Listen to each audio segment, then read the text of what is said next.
இன்றொரு தீர்ப்பின் கதை. அதாவது நம் சென்னை உயர்நீதிமன்றத்தின் மதுரை கிளை முன்பாக தாக்கல் செய்யப்பட்ட ஹேபியஸ் கார்பஸ் பெட்டிஷன், அது சம்பந்தமான சிறிய கதை. இந்த பெட்டிஷன் ஃபைல் பண்ணப்பட்ட நபர் யாருன்னு கேட்டால் சவுத்தம்மாள்.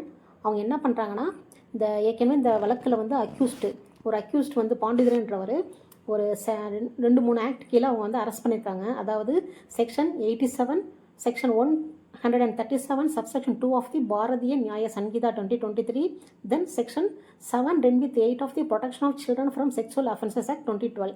இவங்க இந்த கேஸை அரெஸ்ட் பண்ணிவிட்டு என்ன பண்ணுறாங்கன்னா, ஆஃப்டர் தட் அந்த டிடென்ஷன் ஆக்ட் 1982 கீழே என்ன பண்ணுறாங்க, டீடைன் பண்ணி வைக்கிறாங்க அந்த அக்யூஸ்டை. அந்த டீடைன் ரத்து செய்யக்கோரி தான் இந்த ஆட்கொணர்வு மனு சவுத்தம்மாள் என்பவர் தாக்கல் பண்ணுறாங்க. இவங்க அந்த அக்யூஸ்டோட மதர். சரிங்களா? இந்த டேட் ஆஃப் ஜட்ஜ்மெண்ட் எப்போன்னு பார்த்தீங்கன்னா 4/12/2025. இந்த ஆட்கொணர்வு மனு தாக்கல்பட்ட அந்த ஆர்டிக்கிள் பார்த்தீங்கன்னா under article 226 of the Constitution of India. இந்த ஜட்ஜஸ் பார்த்தீங்கன்னா honourable mister justice G.K. Ilanthiraiyan and the honourable judges R Poornima. Parties Sowthammal vs. State. Appearing advocates mister R Anand for the petitioner and mister T Senthilkumar for additional PP for respondent. The case number is 520 of the 2025. Then the complaint is one Rameshwari.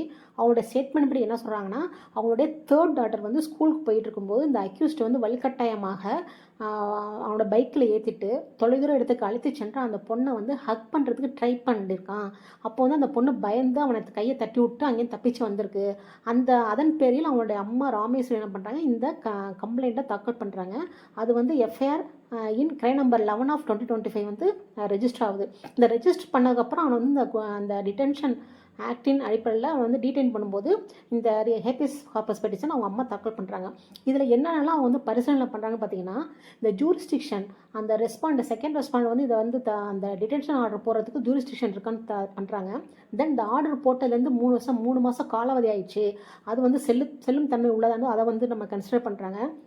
இன்னொன்று இந்த accused ஏற்கனவே எந்த ஒரு previous கேஸும் கிடையாது. This is இந்த case மட்டும்தான், present case மட்டும்தான்.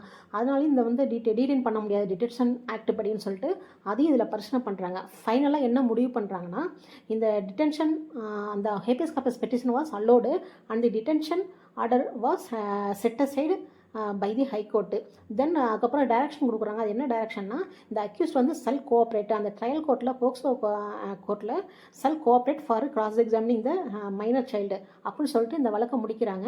இது அக்யூஸ்டுக்கு, அதாவது டிஃபென்ஸ் சைடு நல்ல யூஸ் ஆகும். சரிங்களா? இதுதான் இந்த ஜட்ஜ்மெண்டோட சாராம்சம். தேங்க்யூ.